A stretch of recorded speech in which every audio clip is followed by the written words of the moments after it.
Tayo po'y dadako sa ating pag-aaral ng salita ng Panginoon. Kahapon ho, sa biyaya ng Diyos ay 6 na kalalakihan. Kasama ho ako ang nakadalo sa Interchurch Men's Fellowship sa San Mateo, Rizal.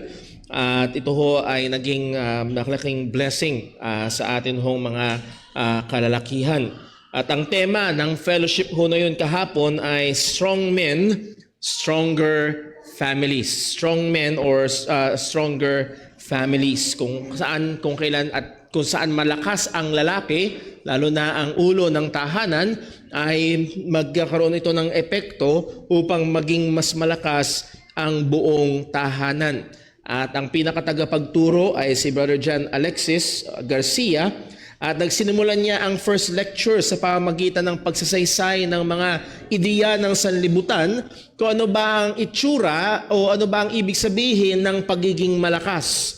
Sabi niya, sa sanlibutan daw, sa labas, sa mga tao, ang ibig sabihin ng pagiging malakas ay ibig sabihin ay maskulado ka. Pag maskulado ka, pag bato-bato ang katawan, ikaw ay malakas. Yun namang iba ay dapat strong ang personality, being assertive. Yun ang pagiging malakas. Sa iba naman ay pagiging dominante, pagiging bossy. Yun ang pagiging malakas. Ang kakayahan na magawa mo lagi ang iyong gusto at mangyari lagi ang iyong kaparaanan, yun ang pagiging malakas. Sa iba, sa tingin nila, ang pagiging malakas ay yung meron kang matinding impluwensya. O kaya naman, meron kang matinding ipon na pera sa bangko o ikaw ay tinitingala ng mga tao na bilang isang successful na negosyante o successful na career person. At yun ang pagiging malakas. Now, sinabi niya ang mga bagay na ito. At sabi niya, pagkatapos noon ay tinanong niya, well, yun ang pagiging malakas sa mata ng mundo. Pero pag-aaralan natin ngayon, sabi ni Brother Alexis, ano naman ang pagiging malakas sang-ayon sa Biblia? Ano ang itsura ng malakas na lalaki sang-ayon sa salita ng Diyos? Now, given kung tatalakayin ng lahat ng katangian ng malakas na lalaki, sang-ayon sa salita ng Diyos ay hindi kakasya ang buong maghapon. So, nag-focus lamang si Brother Alexis sa 2 punto. At sa 2 session, nag-focus siya. Una, ang tunay na malakas na lalaki ay merong self-control. Isa sa mga bunga ng banal na spirito ay yung temperance, being able to control oneself, at nag-focus siya sa 3 bagay na madalas nawawalan ng control ang tao at maging ang mga kalalakihan. Control over anger, control over lust, and control over fear or anxiety. And then the next one ay tinalakay niya ang duty ng lalaki na kailangan niyang mahalin ang kanyang asawa at makipamuhay kasama ng kanyang asawa. Sabi nga ni Peter sa 1 Peter chapter 3 verse 7, with all understanding, with all knowledge, na ang tunay na malakas na lalaki, na ang tunay na malakas na mister ay nakikipamuhay sa kanyang misis, hindi dinodumina at talagang dinudurog ang babae, kung hindi nakikipamuhay na nahandoon ng pag-unawa sang-ayon sa sinasabi ng salita ng Panginoon.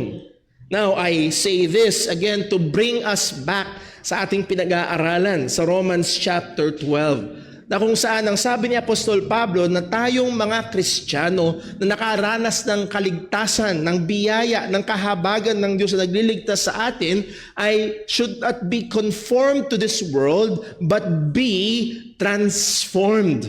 At ito yung continuous na idea na binibigay ni Apostol Pablo. Yes, may idea ang sanlibutan, pero hindi tayo dapat gumaya sa sanlibutan na ayaw sa Panginoon, kundi dapat tayo ay sumang-ayon, magkaroon tayo ng pagbabago ng isip. And as we have studied, it is through the Word of God. Sa pamamagitan ng katotohanan ng Diyos, magkakaroon tayo ng pagbabago ng isip, and with that, magkakaroon tayo ng pagbabago ng buhay. As we have been going through this chapter ng Romans, pinabinibigay ni Apostol Pablo yung aplikasyon nito. At gusto ko nga ho, as I have said last Sunday, ay lagi nating i-carry yung, as we go through these verses, particularly today, sa pag-aaral ho natin, let's carry itong katotohanan na sabi ni Pablo, be not according to the world, but be transformed. Huwag tayong aayon sa sanlibutan kung hindi tayo ay dapat magkaroon ng pagbabago sang-ayon sa salita ng Diyos. Ito ang ating pinakamensahe. As sinners saved by God's grace, we must offer ourselves as living sacrifices to God and let His truths transform us and our lives according to His will, and let it affect all aspects of our being and relationships. Bilang mga makasalanan na niligtas ng biyaya ng Panginoon, ay kinakailangan nating ialay ang ating sarili bilang mga haing buhay sa Diyos at hayaan natin ang kanyang mga katotohanan ang magbago sa atin at sa ating mga buhay sang-ayon sa kanyang kalooban, at ito dapat ay magkaroon ng epekto sa ating buong pagkatao at maging sa ating pakikitungo sa iba. Bago tayo dumako sa ating pagre-review, tayo ho muna ay manalangin. Let us pray. Panginoon naming Diyos, aming Ama sa langit, O Lord, tulungan mo kami. Karamihan sa amin, ni man lahat sa amin, O Diyos, ay babad at exposed sa mga kaisipan ng mundo. At maaari meron sa amin, O Diyos, sa aming mga buhay ay nahandun pa rin ang mga gawi, kaisipan, mga prinsipyo na maaaring kinalakihan namin. Ngunit, O Diyos, taliwas sa iyong salita. O Diyos, gamitin mo nawa ang iyong mga katotohanan upang kami ay hamunin. Gamitin mo ang iyong katotohanan upang maging liwanag na expose ang mga lugar na dapat magkaroon kami ng pagbabago bilang iyong mga mananampalataya. At muli, aming hinihiling, O Diyos, gamitin mo rin ang iyong mga katotohanan sa sino man na naririto na wala pa sa pananampalataya sa Ebanghelyo ng aming Panginoong Hesukristo. At ikaw po nawa ang magligtas. Samahan, ingatan, tulungan mo kami, Panginoon. Ikaw lamang ang maluwalhati. Dalangin namin ito sa ngalan ng aming Panginoong Hesukristo. Amen.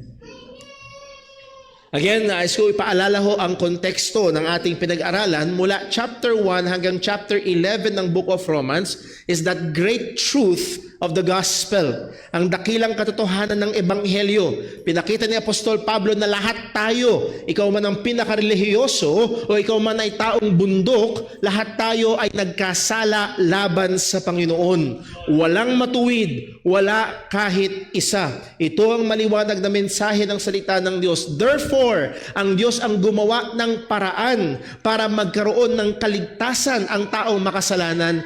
Ibinigay niya ang kanyang bugtong na anak, ang ating Panginoong Hesukristo, Diyos na nagkatawang tao, namuhay ng perpekto at gayon din sa kabila noon ay napako sa krus ng Kalbaryo upang bayaran ang kasalanan ng kanyang mga tao. Yun lamang ang tanging paraan upang ang makasalanan ay mapatawad. Yun lamang ang tanging paraan upang ang makasalanan ay magkaroon ng kaligtasan. At kung ngayon naririto tayo na sumampalataya na sa Ebanghelyo, kung narito ka na sinasabi, Brother Paul, ako'y totoong nanampalataya na sa Ebanghelyo ni Kristo, alam ko sa biyaya ng Diyos na ako'y ligtas na, hindi dahil mabait ako, hindi dahil very good ang attendance ko sa church, hindi dahil sa ako ay matulungin, kung hindi ang pag-asa ko at ako'y nakatingin lamang kay Kristo na namatay para sa aking mga kasalanan, muling nabuhay at purihin ng Diyos, ako'y ligtas dahil sa Kanya. And again, I'm rejoicing in you. Purihin ng Diyos sa Kanyang pagliligtas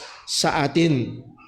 Ngayon naman, ang sabi ni Apostol Pablo, pagdating sa chapter 12, kung tayo ay ligtas na, ay kailangan nating ialay ang ating mga sarili bilang haing buhay. No, ano ang itsura nun? Ano ang itsura ng isang buhay na alay sa Panginoon? Ano ang itsura ng isang, to put it bluntly, Kristiyanong pamumuhay? At ang sabi ni Pablo, be not conformed to this world. Huwag tayong umayon sa sanlibutan ito, but be ye transformed.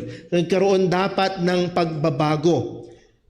Pakita natin mula verses 3 hanggang verse 8 ng chapter 12, ang unang pagbabago at unang tamang kaisipan dapat na meron tayo ay yung mayroong tayo mapagkumbabang pananaw, tama at mapagkumbabang pananaw sa ating mga sarili. Huwag daw masyadong mataas ang tingin sa sarili, sabi ni Apostol Pablo, at dapat nating sukatin ang ating mga sarili sang-ayon sa mga kaloob ng Diyos na ibinigay sa atin. Then napag-aralan din natin sa larawan na meron tayo ay marami, kung paano ang katawan ay maraming bahagi, ngunit iisang katawan. Tayo rin naman bilang mga Kristiyano ay maraming bahagi, ngunit parte ng iisang iglesia. At kung paanong bawat bahagi ng katawan ay merong gamit, merong purpose. Ganon din ang bawat Kristiyano ay merong gamit at meron purpose sang-ayon sa disenyo, sang-ayon sa kaloob na ibinigay ng Panginoon. So there's no such thing as a useless Christian. Therefore, every Christian should be useful. At ito ang tanong, are you being used? Tayo ba ay nagagamit ng Diyos? Tayo ba ay naglilingkod sa Diyos? Muli, ang paglilingkod sa Panginoon ay manggagaling sa kung ano ang pinagkaloob sa atin ng Diyos sa pamamagitan ng banal na Espiritu. So yun yung una. Ngayon naman, tumalon si Apostol Pablo sa ating relasyon sa iba't ibang mga tao at ating magiging tugon dapat sa iba't ibang mga sitwasyon. Napag-aralan natin 3 Sundays ago sa verse number 9. Romans chapter 12 2 Sundays ago. Let love be without dissimulation. Walang daya dapat ang pagmamahal. Dapat sincere ang pagmamahal sa mga kapatiran. Ang sabi, abhor that which is evil, cleave to that which is good. Sadly, ang mundo ngayon, they abhor that is good and they cleave to that which is evil. Ayaw na nila ng mabuti. Ayaw nila ng kabanalan. Ang ginagawa nilang libangan ay ang kasalanan. No, we should not be according to the world, but we should be transformed. Pagdating sa verse 12, ang sabi niya, be kindly affectioned one to another with brotherly love. And by the way, hindi ko na-mention nung pinag-aralan natin ito, sa Roman culture, ang pagiging maawain ay kahinaan. Dapat ikaw ay tough, matigas. Ang tunay na lalaki, hindi umiyak. By the way, si Kristo ay umiyak. At we will never dare question the manhood of our Lord Jesus Christ. Now, ang punto ay ito, narito ang sabi, ang mundo, ang kultura ng Roman culture ay dapat matigas, bawal maawa, kahinaan ng pagiging maawain. Ano ang sabi? We should have a transformation of our thinking. Ang sabi sa verse 10, be kindly affectioned one to another with brotherly love, honor preferring one another. Muli, ang nature natin, we prefer ourselves. We promote ourselves. We lift up ourselves. Ang gusto natin tayo ang maitaas. Gusto natin tayo ang bida. Gusto natin tayo ang mauna. Again, in contrast to that, ang sabi ng salita ng Diyos, in honor preferring one another. Again, doon sa translation na binasa natin nung minsan, outdo one another in honoring each other. We must outdo. It's not me, but rather it's you. Not serve me, but I will serve you. Hindi ako yung mahalaga, kundi kapatid, ikaw ay mahalaga. Yun dapat ang gawain at thinking ng mananampalataya. And last Lord's Day, ating consider ang verse number 11, not slothful in business, fervent in spirit, serving the Lord. Muli, dito proof text na dapat lahat ng Kristiyano ay businessman dahil merong word dyan na business. Ang sinasabi din ni Apostol Pablo na mga Kristiyano should not be lazy in doing or accomplishing or devoting themselves to what is important. Be not slothful in business. Huwag kang mabagal. Huwag kang tamad sa mahahalagang mga bagay. But rather than that, be fervent in spirit. So dito, hindi lamang yung action na dapat ay hindi tayo mabagal, kundi maging yung damdamin. Maraming mga tao mabilis kumilos, pero habang kumikilos sila ng mabilis, ayaw nila nung ginagawa nila. May mga nagtatrabaho sa factory, ang bilis, ano naman to, ang ayaw itong trabaho na to, ito naman. May kilo sila ng mabilis, pero wala yung damdamin. Pero dito sabi ni Apostol Pablo, not slothful in business, fervent in spirit. Handun yung damdamin, nag-aalab, nagkumukulo yung damdamin. Hindi dahil galit ka, kundi you are very passionate. Now, very passionate. Sasabihin ng iba, Brother Paul, ako'y very passionate sa career ko, very passionate sa pag-aaral ko, very passionate sa ibang mga bagay. Pero dito, dinigyan ng specific na punterian ni Apostol Pablo. Sabi niya, serving the Lord. Huwag kang maging tamad, huwag kang maging mabagal in serving the Lord. Be fervent, that means huwag kang maging malamig. Hindi dapat malamig ang Kristiyano sa paglilingkod sa Panginoon. And muli, kung tayo hindi magiging maingat, madadala tayo ng sanlibutan na, well, basta nasa church, okay na yun. Sino may sabi? Sino may sabi na basta nasa church ka lang, okay na yun? No. We must be fervent in spirit. We must be serving the Lord. Pagdating sa verse 12, hindi lamang yun ang sabi ni Apostol Pablo, rejoicing in hope. Rejoicing in hope. At dito, nilocate ni Apostol Pablo kung saan manggagaling ang pagre-rejoice ng Kristiyano. Madalas ang mundo, ang rejoicing is in the now. What is your situation right now? Anong kalagayan mo physically? Anong kalagayan mo mentally? Anong kalagayan mo financially? Anong kalagayan nyo ng iyong pamilya? And based on that, dun nakabase ang rejoicing. Ang sabi ni Apostol Pablo, no. Rejoicing in hope. Meron tayong pag-asa. At ang pag-asa dito ay hindi lang something na wishful thinking na I hope hindi uulan mamaya. Hindi rin lang naman dito yung pag-asa na future na darating, bagamat kasama yon. Rather, ang pag-asa na meron dito ay yung pag-asa na nakatungtong sa mga salita at pangako ng Diyos na tiyak na mangyayari. That is our hope. Our hope ay muling babalik ang ating Panginoong Hesukristo. Our hope is that all things will work together for good. Our hope, ang sabi ng Diyos, tayo ay aani. Huwag lang tayong mapagod. Sa time ng pag-aani ay darating yun. Our hope ay yung may kasiraan, papalitan ng walang kasiraan. At yung may kamatayan, papalitan ng walang kamatayan. Those are our hope. And those should be the source of our rejoicing. Sa kabila ng maaaring dumadaan ka sa pagdurusa, dumadaan ka sa madidilim na sandali, pwede ka pa rin magkaroon ng kagalakan. Kasi nakaangkla ito sa pag-asa na meron tayo sang-ayon sa salita ng Diyos. Rejoicing in hope, patient in tribulation. Nandun ang ating long suffering sa mga panahon na dumaraan tayo sa pagdurusa. Nandun ang ating pagtsatsaga, nandun ang ating pagpapatuloy dahil sa ating pananampalataya at pag-asa na meron tayo kay Kristo. And lastly, natapos natin last Sunday, continuing instant in prayer. Marami ho sa atin ay kinakailangan ng malalo pang pagbabago sa area na ito ng ating buhay Kristiyano. Marami ho sa atin is not continuing but stopping. Marami sa atin hindi instant pagdating sa panalangin. Marami sa atin ay matagal. Marami sa atin ay tamad, mabagal, makupad pagdating sa pananalangin. Nawa tayo ay maging mga tao, lalo na kung tayo nagpapakilalang Kristiyano, na maging attentive, maging quick, maging constant na gawain natin ang pananalangin.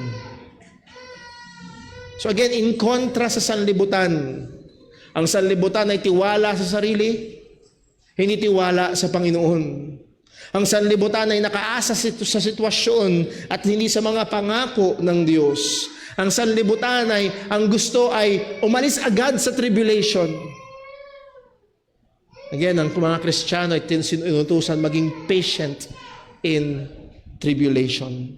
So let these truths Ang sabi, let these truths transform our minds. Ito ang dapat larawan natin bilang mga mananampalataya ni Kristo. Ito ang larawan ng isang buhay na hain na inaalay sa Panginoon. At nagpatuloy pa si Apostol Pablo upang bigyang larawan at hubog ang itsura ng isang buhay na hain sa harapan ng Diyos na hindi ayon sa sanlibutan, kundi patuloy na binabago ng katotohanan ng Panginoon. Primarily, sa mga susunod na verses, verse 13, 14, and 15 na titignan natin ngayong umaga, ay magkakaroon to ng bearing on how we deal with other people. It addresses, Christianity addresses not just what we do on Sundays, but what we do in response sa mga taong nakapaligid sa atin. Ang sabi niya sa verse 13, distributing to the necessity of saints, given to hospitality. Sa English Standard Version, ang translation na ito, contribute to the needs of the saints and seek to show hospitality. Again, ang mundong ito ay nakafocus sa sarili. Ang mundong ito ay nakafocus na i-meet at i-provide ang kailangan at gusto ng sarili. Ang mundong ito ay nakafocus in getting more than needed para sa sarili, more things na benefit sa sarili. At lahat at madalas nakatutok sa sarili. Self-centered, consumed ang maraming mga tao at yun ang takbo ng sanlibutan. Wala akong pakialam sa iyo, basta ako masaya. Ako ang mahalaga. Pero narito, ang Biblia ay tumatawag sa atin sa kabaligtaran. Ang sabi ng salita ng Diyos ay magbigay tayo ng atensyon sa iba, particularly sa puntong ito, sa iba na nangangailangan. Ang sabi sa verse 13 again, distributing to the necessity of the saints. Distributing to the necessity of the saints. Yung word na distributing, pag tinignan niyo yung Greek word ho niyan, meaning to enter into fellowship. Koinoneo. Doon galing yung salitang communion. To have something in common. Ang ibig sabihin nito is to enter into fellowship, to join oneself to an associate, o to an association, make oneself a sharer or a partner. At yun yung punto dito. Contributing to the necessity or the needs of the saints. Share. Distribute. Tumuwang ka. Mag-contribute ka. To be contributing or to be distributing, to sharing yourself with the needs of others. Ito ay isang bagay na utos ng Panginoon sa lahat ng mga mananampalataya. Si Timmy tuloy, anak ko kasi ay si Timothy. Si Timothy ay sinabihan ni Apostol Pablo sa 1 Timothy chapter 6 verse 17. 1 Timothy chapter 6 verse 17. Anong sabi ni Apostol Pablo? Charge them that are rich, or command them that are rich in this world, that they be not high-minded, nor trust in uncertain riches, but in the living God, who giveth us richly all things to enjoy. Verse 18, that they do good, that they be rich in good works, ready to koinoneo, to distribute, ready to share, willing to communicate. At yung communicate dyan ay hindi lang basta makipag-usap, kundi yung communicate dyan ay ready, willing na magbigay, willing na mag-share. Again, hindi lamang ito sa mga rich in the world, kundi ito ay sa lahat ng mga mananampalataya. So again, in contrast sa mundo na nakatutok lamang sa sarili, ang salita ng Diyos ay nag-uutos sa atin na tumingin tayo sa iba at ikonsidera ang mga nangangailangan. Particularly or more especially so sa mga kapatiran. Naging partikular si Apostol Pablo, ang sabi niya, distributing to the necessity of saints. Now, siguro, lalo na kung hindi ho kayo pamilyar sa lengguwahe ng Biblia at kayo ay pamilyar sa lengguwahe ng kultura, pag saints, ang alam natin sa saints ay mga statwa o mga taong patay na kinanonize bilang santo. Sa lengguwahe ng Biblia, ang saints ay mga mananampalataya.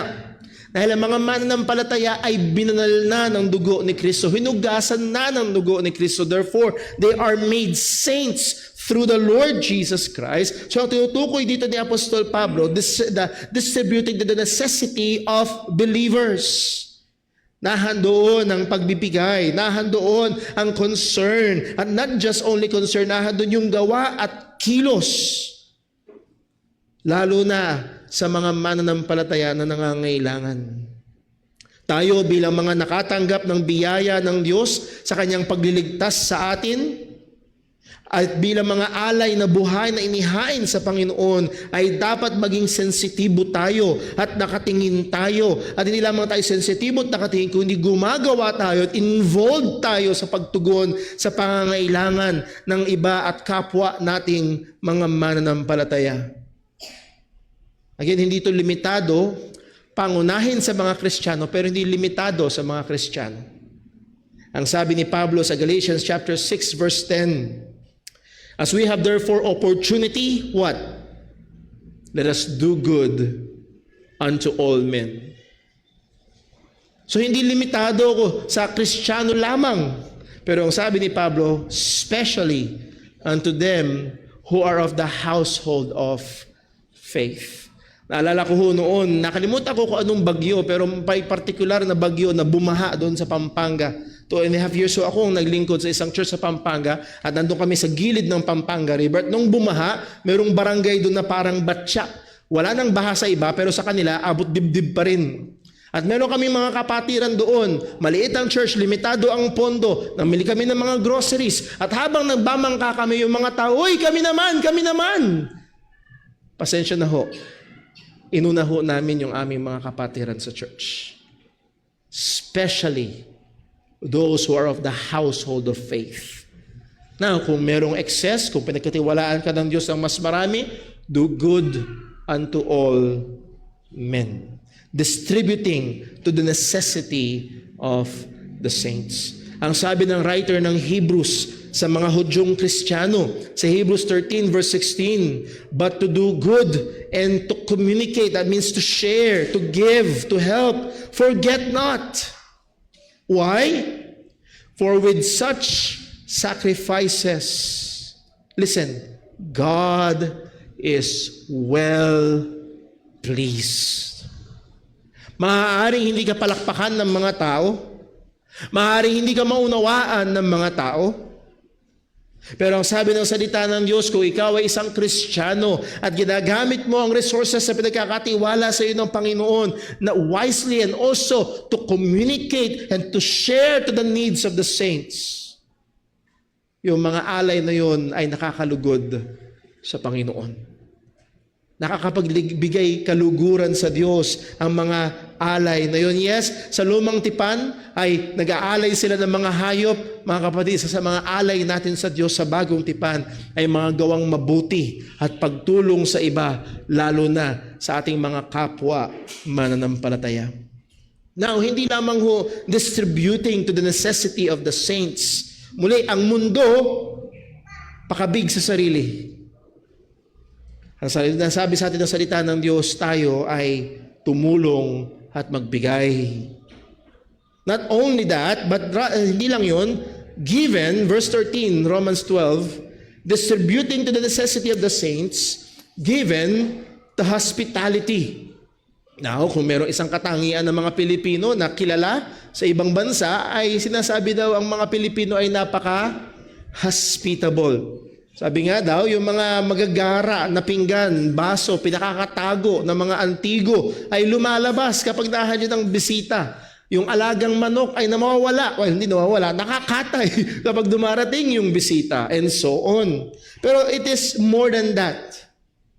Ang sabi ng salita ng Diyos, given to hospitality. That word given, pag pinag-aralan nyo yung word na given sa Greek, it means to run after. Hindi lang basta giver ka, kung hindi you're running after, you're following after, you're pursuing hospitality. Kaya maganda yung translation sa ESV. Ang sabi, seek. You're seeking. You're not just standing and pag dumating yung opportunity, rather you're seeking. You're actively seeking opportunities to be or to exercise hospitality. Now, ano ang ibig sabihin ng hospitality? From the Greek word philonexia, nang ibig sabihin is to love strangers. To show love to strangers. Ang hospitality ay isang virtue o isang kabutihan o mabuting ugali na inuutos ng Panginoon sa lumang tipan hanggang sa bagong tipan. Then dito katulad noong, alam mo yun, mahilig ka lang na may bisita sa bahay. May mga taong doon mahilig na may bisita sa bahay. At pag may bisita sa bahay, ay Mars, pasok ka! Gusto mo lang na may kakwentuhan, merienda kayo doon, Nothing really wrong with that, but itong hospitality na tinutukoy sa Biblia is beyond that. Unlike merely entertaining people, entertaining our friends sa ating tahanan, hospitality does not seek to impress or network or create obligation. Instead, it seeks to serve. Ang hospitality na binabanggit ito sa salita ng Panginoon ay naglalayong maglingkod. Ang hospitality na sinasabi dito ay hindi naglalayon na mag-impress. Punta kayo sa bahay para makita nyo kung gaano ka kahusay, kung gaano ako kagaling mag-design at mag-ayos ng aming tahanan. Or hindi lang punta kayo sa bahay, kain kayo. Kasi mangungutang ako. Meron kang hidden agenda.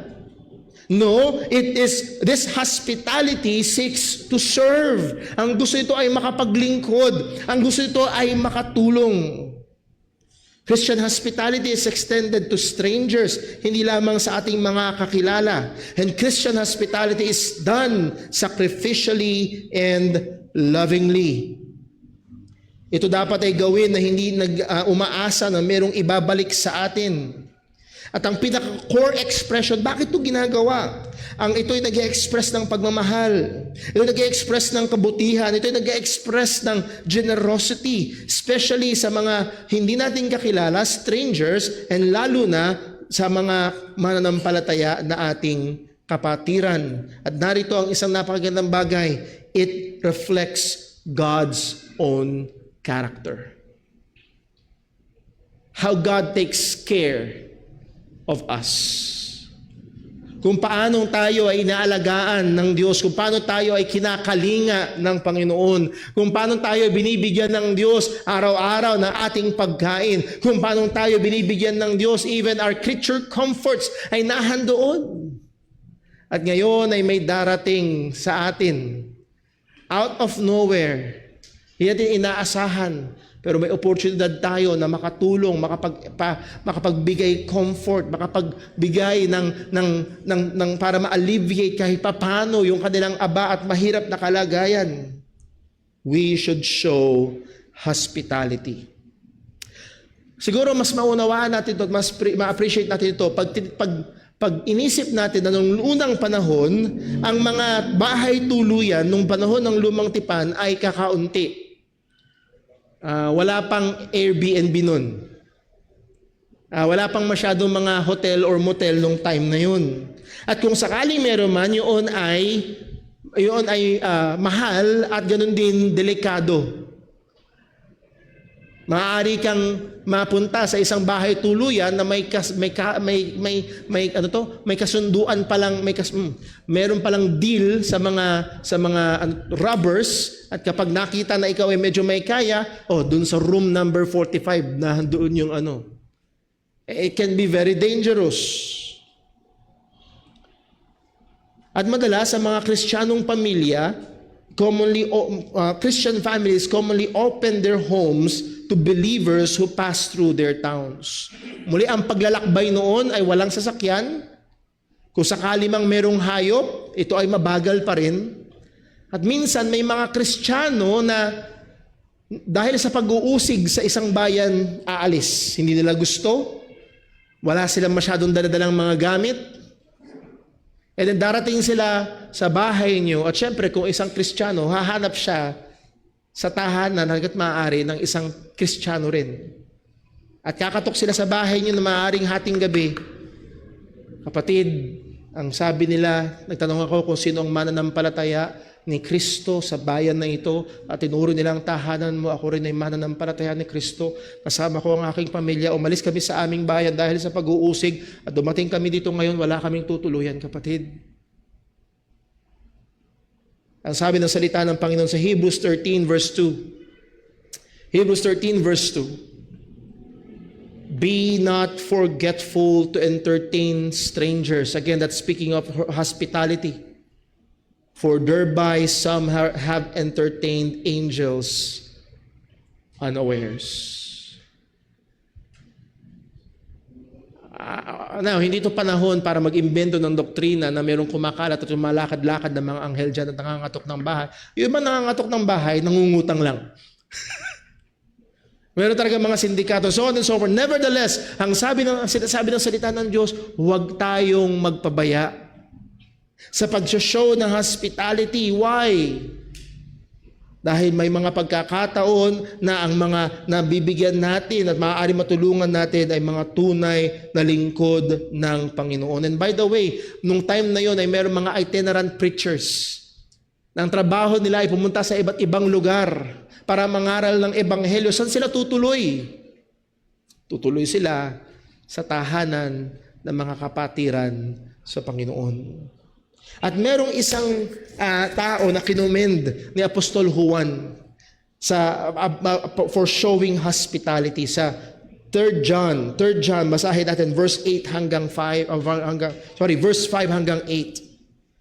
3 John verse 5 hanggang 8. Ang sabi ni John, Beloved, thou doest faithfully whatsoever thou doest to the brethren. Gawin mong matapat yung anumang ginagawa mo sa mga kapatiran. And to strangers, hindi lamang sa mga kapatiran, kundi maging sa mga estranghero, which have borne witness of thy charity before the church. Yung mga kapatiran na naka-experience ng hospitality mo, kapatid, pagdating nila sa church, pinagmamalaki nila, pinapatutuo nila na merong kapatiran doon sa bayan na yon. Nung kami walang matuloy at pinatuloy kami, nung wala kaming pagkain, pinakain kami. We were refreshed, we were strengthened, we were encouraged sa pamamagitan ng kapatid na yon.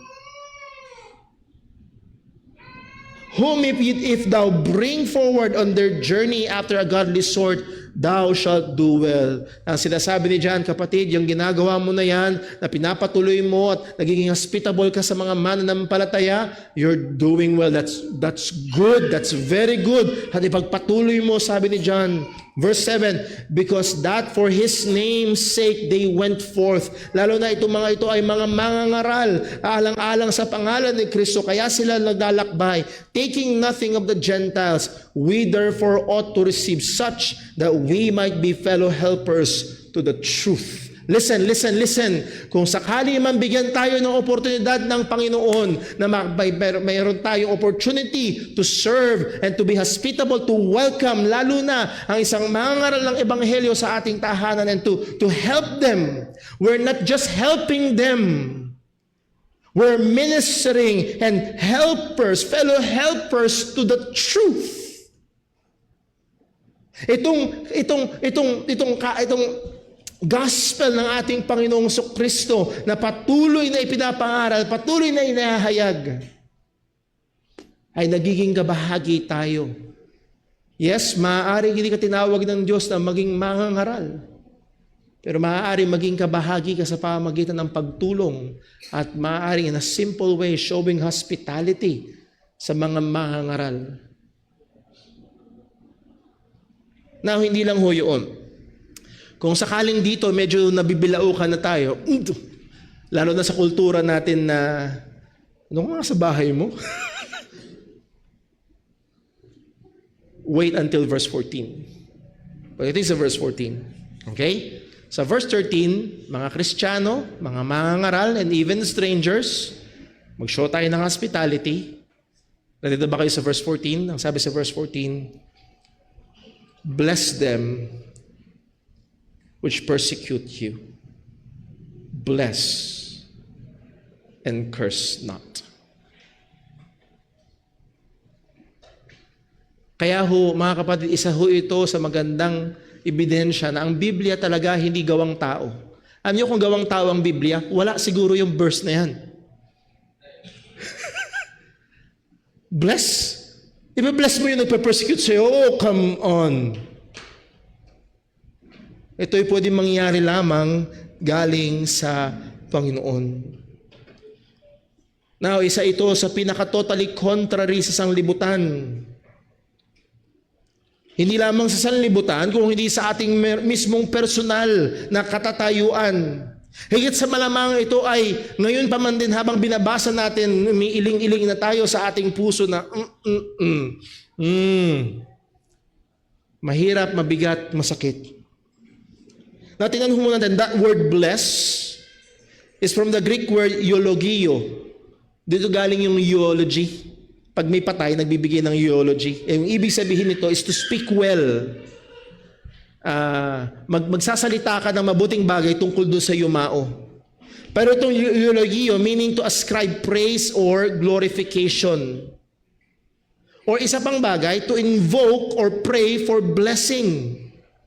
So meaning itong bless is to pray for God's blessing and favor doon sa pinagtapatukuyan nito. Sabi ng isang theologian, the obedient Christian is not only must resist hating and retaliating against those who harm him, but is commanded to take an additional step of blessing them. Ang Kristiyano ay inuutusan na hindi lamang daw mamuhi, kung hindi lamang daw mahalin, kung hindi inuutusan tayo na mag-step na i-bless, hingin ang pabor, nasain ang mabuti dito sa gumagawa sa atin ng masama. Mga kapatid, nais ko sabihin kasama ako how we deeply need God's grace para mangyari ito. Totally contrary ito sa ating nature at napakahirap. Pero mga kapatid, ito ay isang bagay na hindi lamang minsan, kung hindi paulit-ulit na sinasabi sa salita ng Diyos. At ito ay halos echo nung sinabi ni Kristo sa Matthew chapter 5 verse 43. As sabi sa Matthew 5:43, "Ye have heard that it has been said, Thou shalt love thy neighbor and hate thine enemy." Yun ang sabi nila, love your neighbor, hate your enemy. Pero ang sabi ni Jesus sa verse 44, "But I," ito ang sinasabi ni Jesus, ito ang sabi ng ating Panginoon, "I say unto you, love your enemies, bless them that curse you, do good to them that hate you, and pray for them which despitefully use you and persecute you." Again, hindi ito natural sa atin. Ito yung mahirap sa atin. Pero ang sabi ng ating Panginoong Yesus sa verse 45, that ye may be the children of your Father which is in heaven. Again, ang punto rito, ang mga anak ay gumagaya sa magulang. Naikwento ko na minsan sa inyo, si Timmy nakatingin sa akin, naglagay ako ng deodorant. Anong sabi ni Timmy? Ako rin. Gusto niyang gayahin. Nagsuot ng sapatos? Ako rin. Si Leah, nakita niya yung mami niyang nagme-makeup? Ako rin. At ang sabi ng salita ng Diyos, sabi ni Jesus, ang ating Ama sa langit, for He maketh His sun to rise on the evil and on the good, and sendeth rain on the just and on the unjust. Yung ating Ama sa langit ay nagpapasikat ng araw, nagbibigay ng ulan, maging dun sa mga masasama. Sana ang tugon ng mga anak ng Diyos, O Lord, nawa ako rin. Ako rin. Maging dun sa masasama. Hindi ito madali, ito ay napakahirap. Pero nais natin at pinaalala sa atin ng ating Panginoon at nais kong paalala ho sa atin, gaalisan, kung sakali man na alam ko ho dahil ako mismo ay nahandun yung damdamin na parang just consider, mga kapatid, kung gaanong kadaming sikat ng araw at ulan ang ibinigay sa atin ng Diyos kahit kung hindi pa tayo mananampalataya.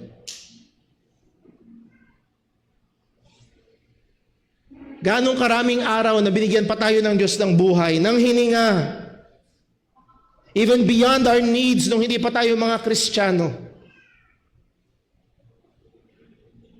Ang sabi, inulit pa, diniinan pa ni Apostol Pablo, hindi nilang basta sinabing, bless them which persecute you. At higit sa malamang alam ni Apostol Pablo kung gaano to kahirap, gaano to kabigat. Inulit niya pa sa verse number 14, bless them, Romans 12:14, bless them which persecute you. Inulit ni Pablo, bless. Para bang magulang, maglinis kayo. Maglinis kayo, ha? Bless them which persecute you, bless and curse not. Curse is the reverse of blessing. Blessing is asking for God's favor, and cursing is asking for God's disfavor or God's punishment or something bad na mangyari sa kanila. At wala nang hihigit pang example dito kundi ang ating Panginoong Hesukristo, na habang siya na walang sala, ay ginawa ng pinakamasama. So Luke chapter 23 verse 33, and when they were come to the place which is called Calvary, there they crucified him and the malefactors, one on the right hand and one on the other. Verse 34, then said Jesus, Father, forgive them, for they know not what they do. Listen, this is not after. This is while. Habang ginagawan nila ng masama ang ating Panginoong Hesukristo, He prayed, Father, forgive them. Muli, ulitin ko, hindi ito madali. Totally contrary to sa ating nature. Pero tumingin tayo sa ating Ama sa langit, na halimbawa natin at sa ating Panginoong Hesukristo doon sa krus, na halimbawa natin. And then verse number 15.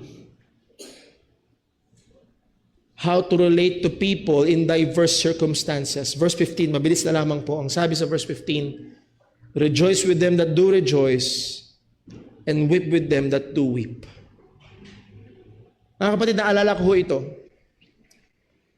Dahil sa ministeryo ko bilang pastor, nangyari na sa akin na sa umaga, may binisita ako na isang kapatiran na namatayan. They were weeping. And then sa hapon, bumisita naman ako sa isang kapatiran na imbitahan ako kasi may birthday. And they were rejoicing. And you need to minister to both. In our very individualistic culture and also tendency, ang gusto natin ay tayo lang, magbibigay atensyon lang tayo sa ating sarili. Pero narito, tinatawag tayo ng salita ng Diyos sa magbigay ng atensyon sa iba at sa kanilang kalagayan. Na tayo daw ay dapat makisaya sa mga nahando ng kagalakan at magkaroon ng pagtangis sa mga nahando ng kanilang pag-iyak. Pero sadly, in our sinfulness, especially towards people that we are not very fond of, sa mga tao na hindi ko siya masyadong gusto, we tend to do the opposite. Sa mga taong hindi natin masyadong kasundo, sa mga taong hindi natin masyadong gusto, we rejoice when they are weeping, and when we weep when they are rejoicing. Pero sabi ng salita ng Diyos, not so. Rejoice with them that do rejoice and weep with them that do weep. Again, hindi tayo makikisaya sa mga masaya at gumagawa ng kasalanan. That is not the point here. Sa Proverbs 17 verse 5, lalo na kung baligtad at lalo na sa panahon natin ngayon, yung iba sa social media ay minamak yung kahirapan, yung disability ng iba just to get more views. Ang sabi sa Proverbs 17 verse 5, whoso mocketh the poor reproacheth his maker, and he that is glad at the calamities shall not be unpunished. Kung minamak mo, hinihiya mo, hinahamak mo yung mga nasa abang kalagayan, mahirap na kalagayan, oh guess what? Kita ng Diyos ito. Kung ikaw ay nagagalak sa calamity ng iba, guess what? Kita ng Diyos ito. Sa Proverbs 24 verse 17 may paalala. Proverbs 24:17, Rejoice not when thine enemy falleth, and let not thine heart be glad when he stumbleth. Huwag kang, yung kaaway mo na nahulog. Ikaw nakakita, nadulas, nahulog sa kanal. Buti nga. Ang sabi ng salita ng Rejoice not when thine enemy falleth, and let not thine heart be glad when he stumbleth. Verse 18, anong sabi? Lest the Lord see it, and it displease him, and he turn away his wrath from him. It may be, again, anong pangako ng Diyos? Huwag kang gaganti, anak, ako bahala, give way to my wrath, at kung maaaring nahandun na yung poot ng Diyos, nahandun na yung parusa ng Diyos, yung ganti ng Diyos, na para dapat sa'yo dahil ginawan ka ng masama, at ngayon tinawanan mo, naggalak ka doon sa nangyari sa kanyang masama. Ang sabi na, pwedeng bawiin ng Panginoon. It is a hallmark of the Christian faith to take joy in the blessing, dignity, and well-being of others, particularly ng mga kapwa natin, mga mananampalataya, anuman ang ating sitwasyon. Ang sabi ni Pablo sa 1 Corinthians 12:26, And whether one member suffer, all members suffer with it, or one member be honored, all the members rejoice with it. Ganun tayo ka-connected. May nagdurusa, may nalulungkot, may nahihirapan, dapat daman natin yun. At the same time, may nagagalak, may natutuwa at mayroong gumaganda ang kalagayan, ganun din, nakikiisa tayo doon. And Paul is a very good example. Sabi ni Apostol Pablo, 2 Corinthians 2 verse 3, I wrote this same unto you, lest when I come I should have sorrow from them of whom I ought to rejoice, having confidence in you all. Sabi ni Pablo, that my joy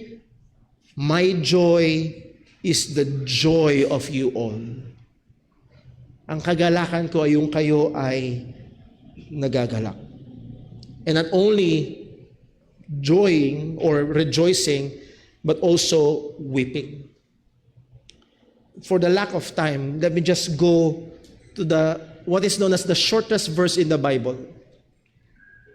John 11:35. Anong sabi? Jesus wept.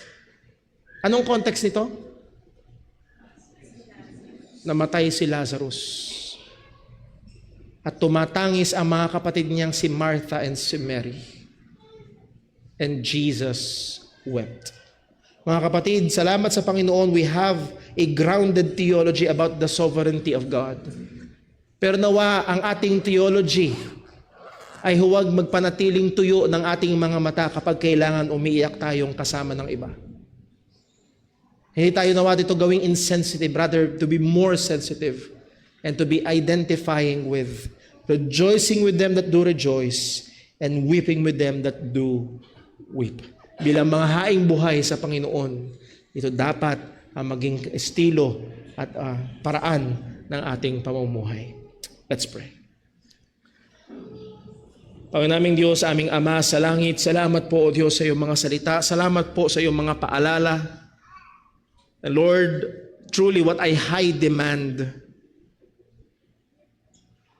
At kitang-kita agad namin, O Diyos, sa aming sarili hindi namin kaya. Una, Panginoon, na humihingi kami ng kapatawaran sa mga pagkakataon na hindi namin nagagawa o nadidisobey pa namin ang mga utos mo na ito. Na hindi kami nagdidistribute sa necessity ng iba, masyado kami makasarili. Na hindi kami hospitable. Lalo't higit, Panginoon, doon sa amin nakita ngayon na sinabi mo na we should not curse those that persecute us, but rather we should bless. Patawad, Panginoon, sa mga pagkakataon na hindi kami gumawa ng ayon sa iyong salita.